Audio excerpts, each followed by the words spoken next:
There's different ways to get intelligence. There's different ways to acquire intelligence. Some people pay for intelligence. Some people use informants. You can use bugs. You can go observe yourself. Some people use black market style intelligence. They pay an intelligence network that works contract intelligence and keeps secret files and tabs on people, right? And it's a black market. They do it for lots of different reasons, certainly nefarious reasons.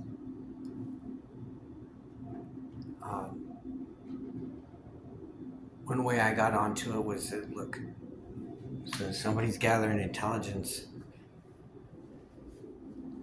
They don't know that I know they're gathering intelligence. So I do a pretty good job of feeding them some bad intelligence. And I follow the bad intelligence back. And so, in proxy and locally, people quickly find out that that's not really what's going on.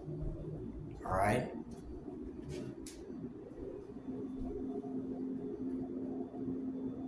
And the amount of time it takes for them to adjust to it gives me some idea of how far away from me they actually are. So, how's another way to explain it? If by the time it takes to cycle through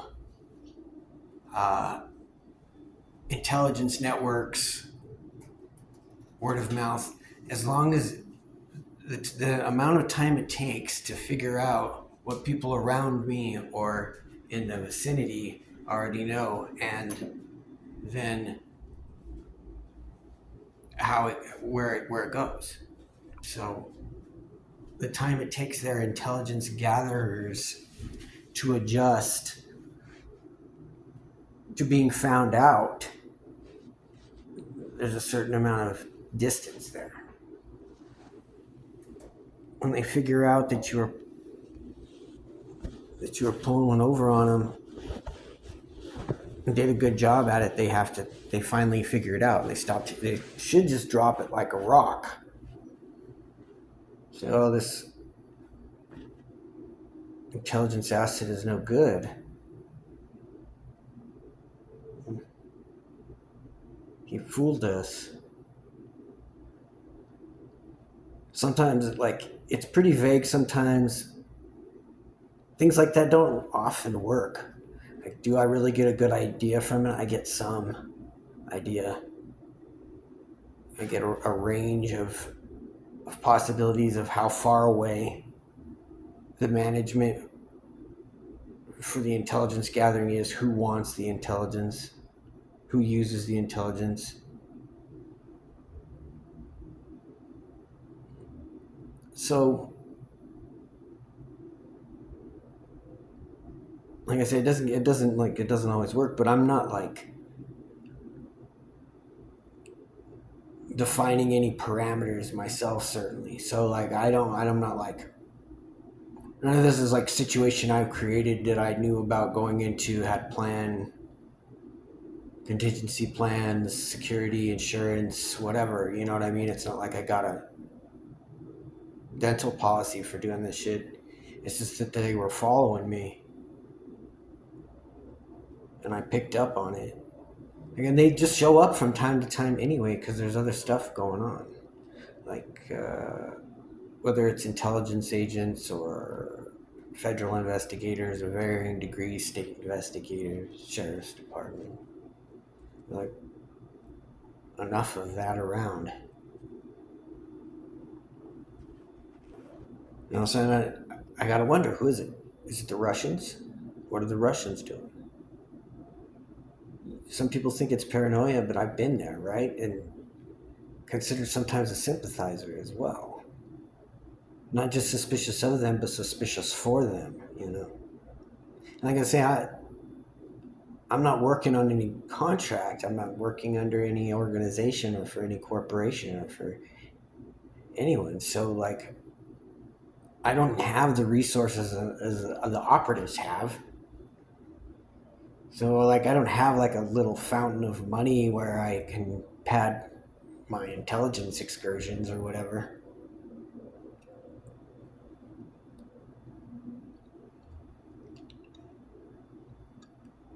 I do it differently. I have to do it differently. I have to do it on my own volition. It's more fifth state than you realize with me most of the time. Like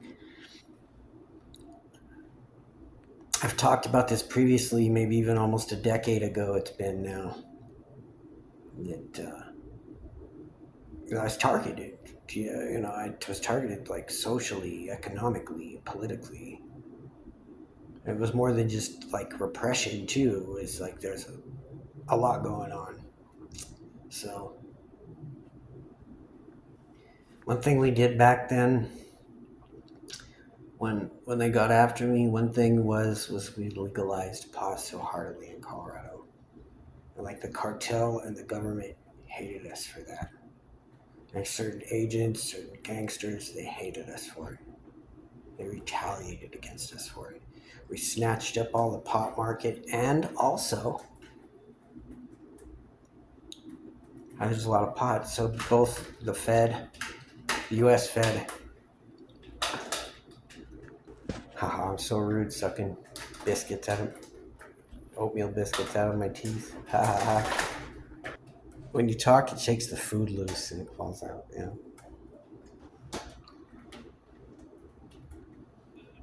And because I also do things like I protested against military action in Iran.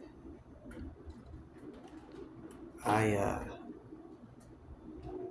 it was active too politically in a lot of spheres where um, the position and the people I was organized with were politically challenging to people as well. So I didn't have a lot of friends. I didn't join a frat, so I didn't have a lot of like lawyer friends either, right? So I didn't have like any of those resources. So, like I say, it's not really good for me. Like I'm poor. I live like with what very little that I have. I'm a minimalist anyway, but I would at least have a good dentist. You know, I mean, my teeth aren't bad now, but the dentists that I had before were no good. So, like a good doctor, PCP, primary care physician, things like that elude me because I don't have good health insurance. I need a new pair of glasses. All of that. Like I said, they don't play around. They economically segregate, and they still do all these companies, corporations where they're good, whether they don't like me or not. They still use all the same corporate tricks and penny pinching schemes and things like that because they do things on mass. So if they just shave off a couple pennies once with every transaction, they save a lot of money. They can make a lot of money.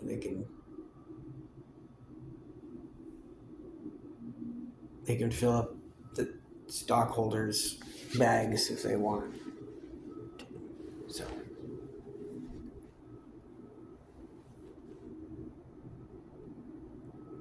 things change, right? Ball's bouncing a little bit, getting wild on the table for some people. They don't know what's going to happen next.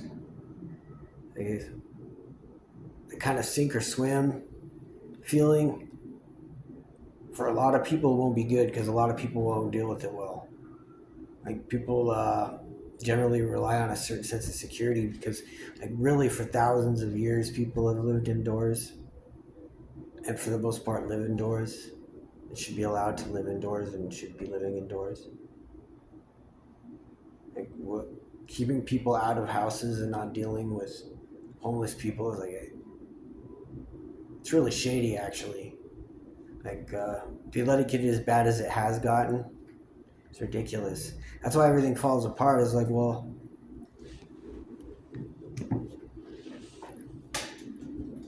if you can't grease the real estate and keep up with the trade tariffs, gee, you're actually out of line. I don't even know. Like you would have like at this point you would probably have to just be cruel. And you can't really make money doing that anymore in the way to game it is to make it so that you understand that it is actually lucrative and better for business to get people off the street and into houses, and then therefore working a little bit too. Um,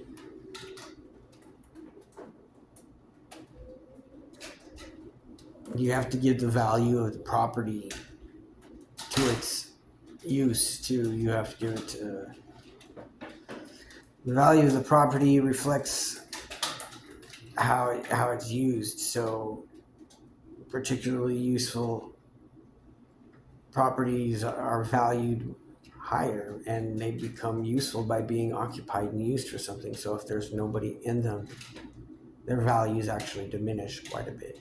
There's nobody living in a house. There's nobody working in this now empty warehouse.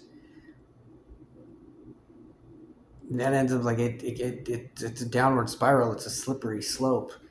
It's not really like an economic house of cards. Things are stable enough to where you can adjust certain things. And one thing you forget that you can ask is for people to change together. You can ask for people, okay, well, because we have a problem like this, and because we run out of this, or we're out of that, or because there's been a natural disaster or a war, then we have to change what we do a little bit. So we're asking everybody to please do what it takes with us so that we can deal with what's happening in the world. I mean, we don't live in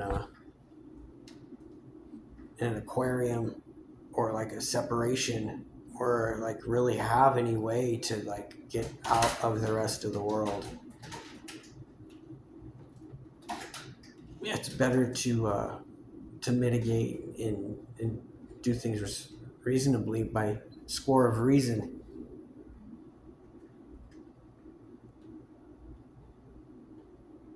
So that during times of transition, people aren't overturned so much. Now, doesn't mean that some of the bigger gears aren't turning on conflicts, on contested value and energy resources. Like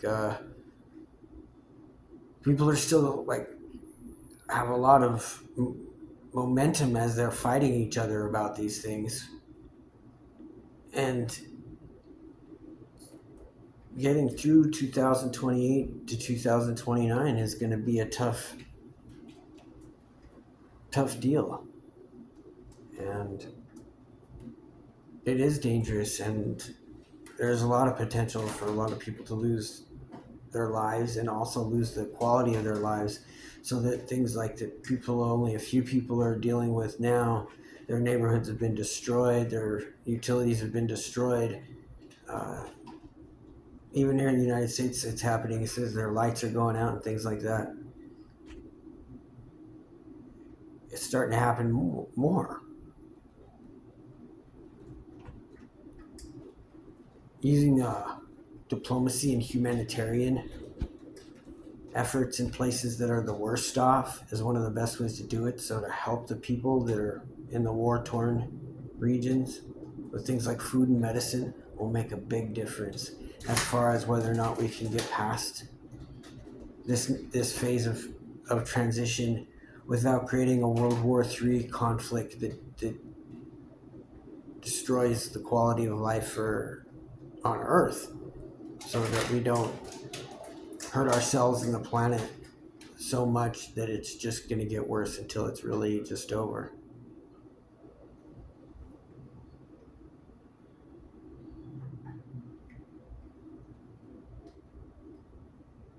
You can help your common men, and that is good.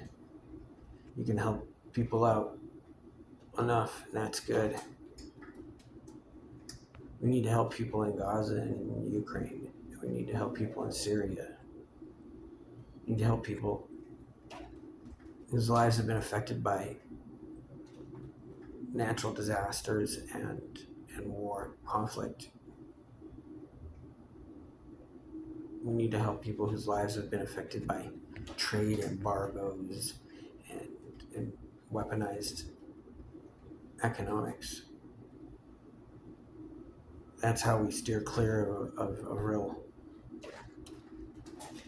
real problems that we can't get out of.